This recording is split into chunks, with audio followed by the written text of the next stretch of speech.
बेनई को पकड़वा करके हथगड़ी बीड़िया डलवा करके जेल में डलवा दे। 8वां बच्चा पैदा हो तो बल के बकरे की तरह कटवा देना।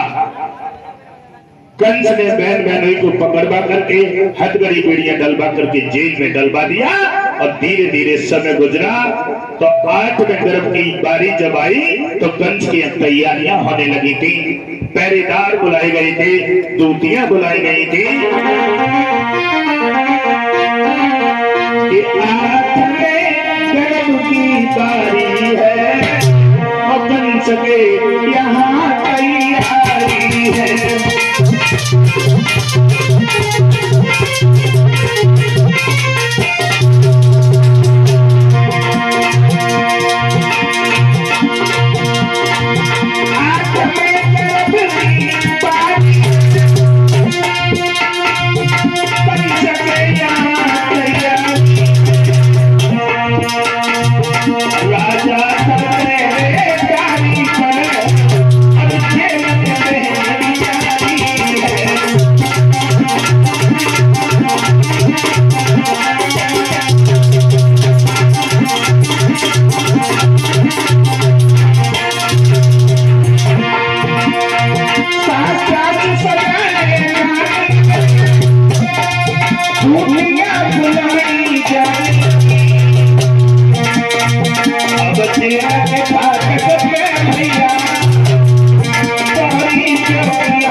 मुकेश पहरा पे पहुंच गए, मुकेश पहरा पे पहुंच गए, योगेश पहरा पे तुम चलो।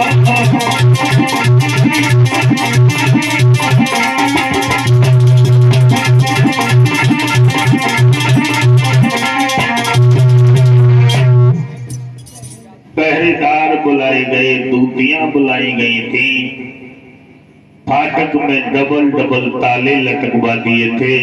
आदेश कर दिया कि घूमते रहो, टहलते रहो, कोई सो न जाए, बच्चा पैदा हो जाए तो मुझे बता देना। पहरेदार पहरा दे रहे हैं। धीरे धीरे समय गुजर रहा है। समय गुजरता हुआ चला तो 9 महीने का समय पूरा हुआ। भादों के महीना में सप्तमी वाली रात यानी अष्टमी लगने वाली थी। तो जितने भी पहरेदार थे सब पर बेहोशी छा गई थी। पहरेदार सोए गए तो जेल की दीवार पर फौक्स सा लगा जैसे टॉर्च दिखाते हैं। बस देव की हाथ जोड़ के खड़े हो गए तो आवाज आई कि सुन करके तुम्हारा घोर त्याग हमई का जग चकराओ है। अब बहन करो मेरी मैया, सेवा करने को है। वसुदेव देवकी बोले कौन हो तुम? ऐसे नहीं मानेंगे, हमारे बच्चा के रूप में आप तब मानेंगे जो इतने शब्द कहे। सोई भगवान एक शिशु के रूप में आ गए। भगवान का रूप सांवला, घुंघराले बाल, इतनी सुंदरता थी कि सारी जिंदगी बड़ाई करे फिर भी कम है। किसी कवि ने लिखा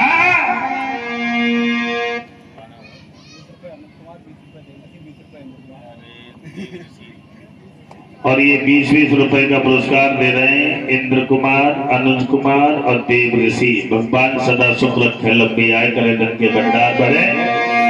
कितनी सुंदरता थी कि उसका मुख पर चमकीली और काकुरे मरोरा खाती है।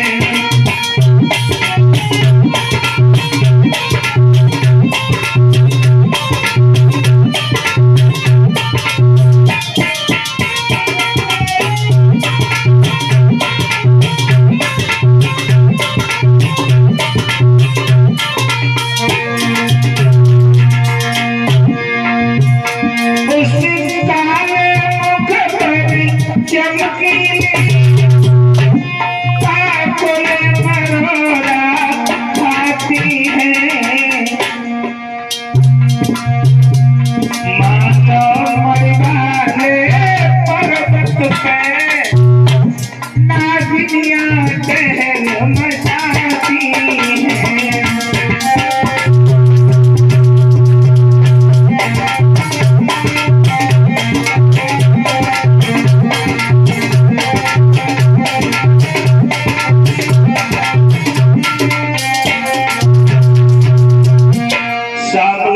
घुंघराले बाल थे, इतनी सुंदरता थी, सारी जिंदगी पढ़ाई करे फिर भी कम है।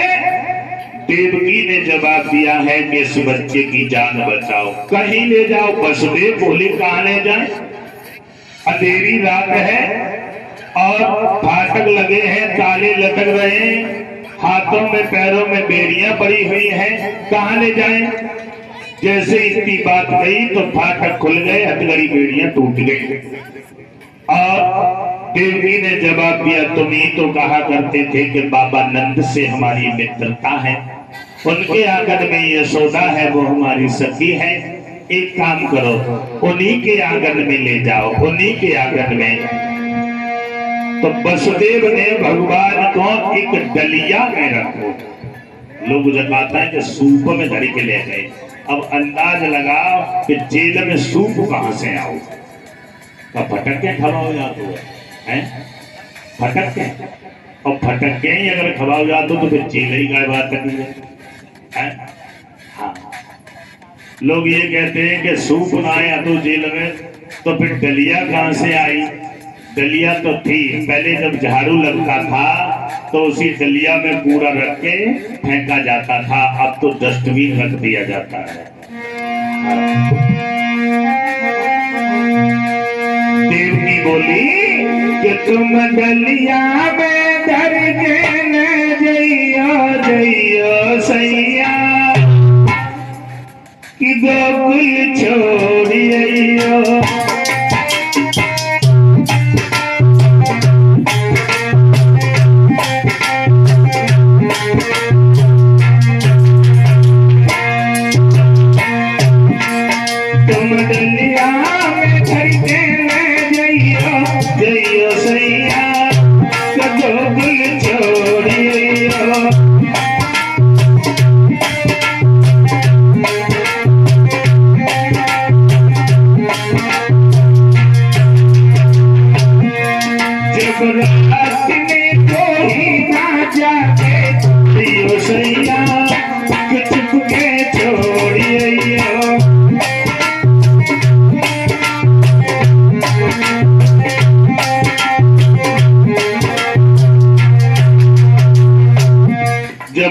ले जाओ। तो वसुदेव ने डलिया में रखा और लेकर के चले, तो माँ की ममता जो थी वो देखती रह गई।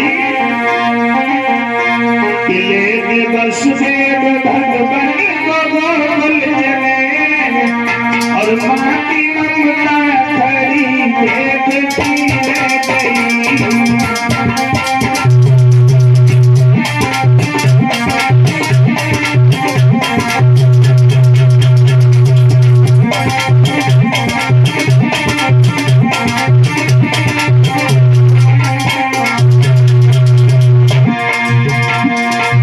लेके वसुदेव भगवान को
वसुदेव भगवान को लेकर के जब चले हैं तो देवकी खड़े होकर के देखने लगी है।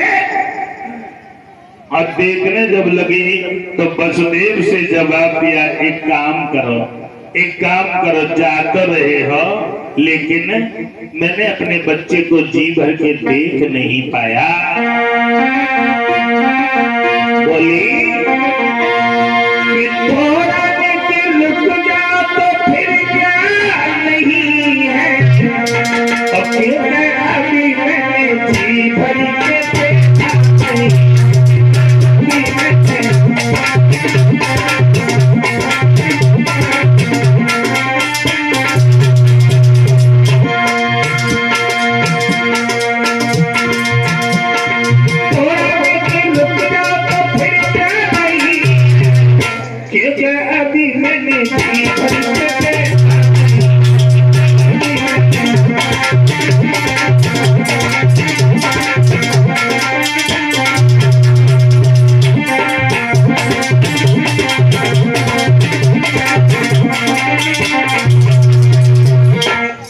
वसुदेव ने जवाब दिया है, देवकी अगर मालूम पड़ गई दंशकों पहरेदार जग गए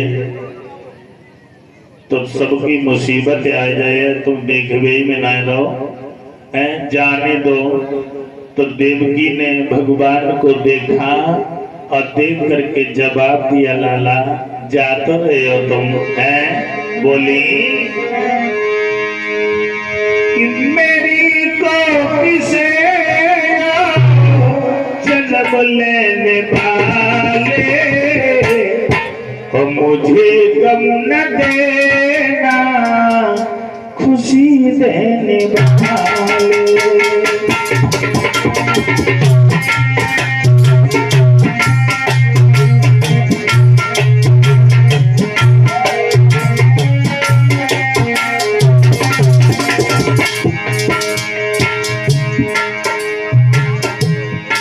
शांति बनाए रखो।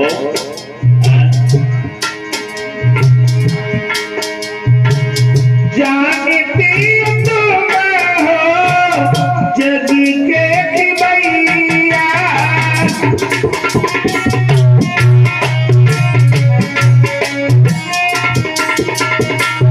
मगर है तुम्हारा बेरी कंस मेरा भैया।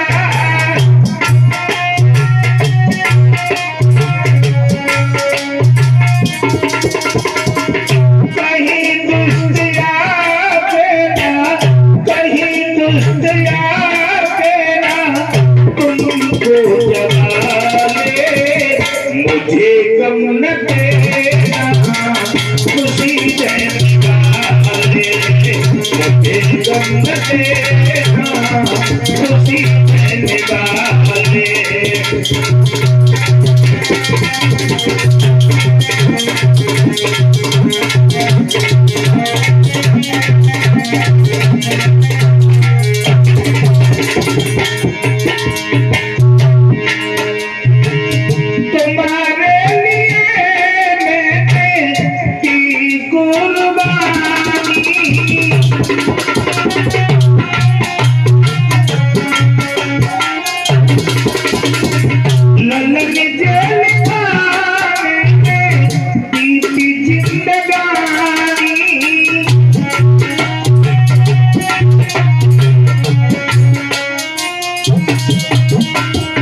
चले आना मेरे घर पे, चले आना मेरे घर पे, मौत के हवाले, मुझे गम न देना, खुशी देने वाले।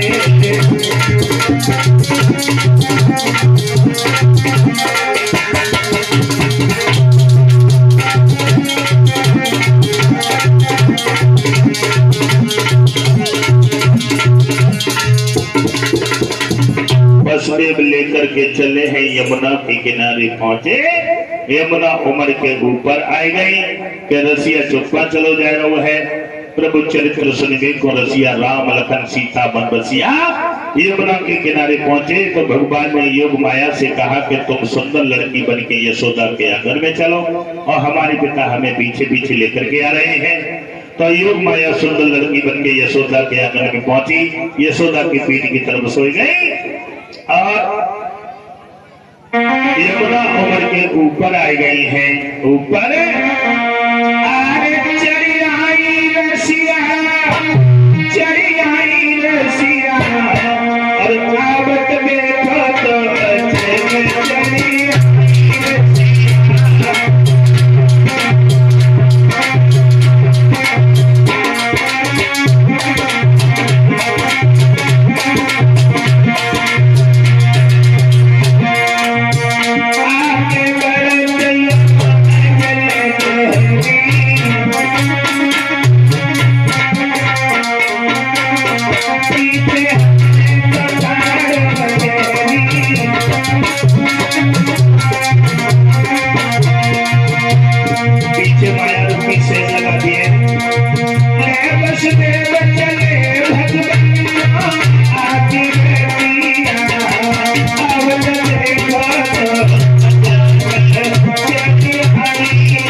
गोकुल की गलियों से घूमते हुए चले हैं।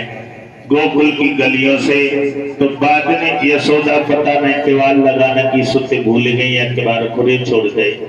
जब दरवाजा खुला था तो वसुदेव उन्हीं के आंगन में घुसते चले गए। उन्हीं के आंगन में जाकर के देखा तो योग माया लड़की बनके यशोदा की पीठ की तरफ लेटी थी। वसुदेव ने भगवान को डलिया से उठाया और यशोदा की गोदी की तरफ लेटा दिया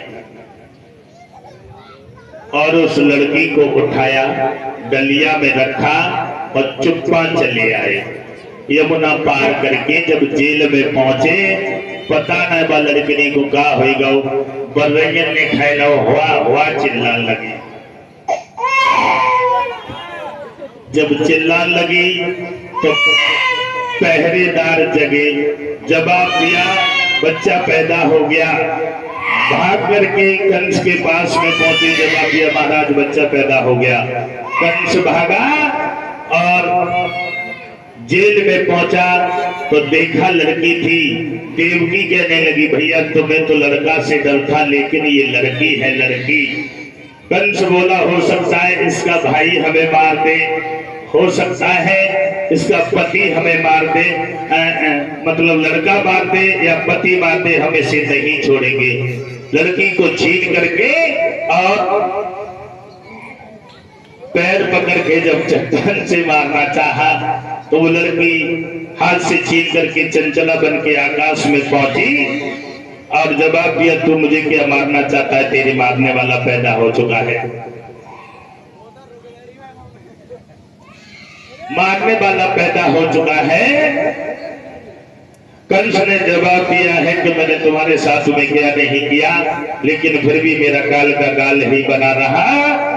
ये बात कह करके चला आया और इधर यशोदा ने सुबह सुबह देखा लड़का को, लेटो बहुत जवाब दो, आज हमारे आंगन में लड़का पैदा भाव लड़का।